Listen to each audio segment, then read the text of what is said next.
Bene, l'imposta di soggiorno. Il settore non è molto soddisfatto perché c'è un'applicazione diversificata da località a località, non c'è una regolamentazione uniforme, c'è ancora troppa evasione, c'è un'applicazione al settore ricettivo diversa da quella del complementare, insomma ci sono dei punti oscuri sull'imposta. Il governo sta facendo qualcosa su questo tema importante per il turismo?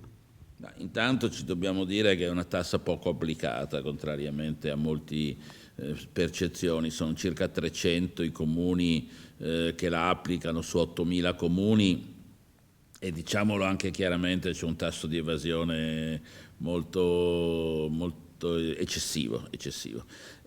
Noi stiamo ragionando su come uniformare questa tassa. Ovviamente, siccome in questa stabilità non abbiamo previsto aumenti di tasse, non affrontiamo adesso questo tema. Non vogliamo inquinare la riduzione delle tasse che stiamo facendo sulla casa, sui settori produttivi, con il rischio che ci siano altri balzelli che emergono, quindi lo affrontiamo a parte. Forse la cosa più importante è omogeneizzarla, ma soprattutto ragionare su una tassa di scopo. Cioè, io personalmente credo che le risorse debbano essere finalizzate a piani di miglioramento del turismo e quindi anche finalizzati a soluzioni che riguardano il settore, ma anche gli enti locali, in maniera tale da aiutarli. Se questo fosse, diciamo, un criterio che consentisse anche alla categoria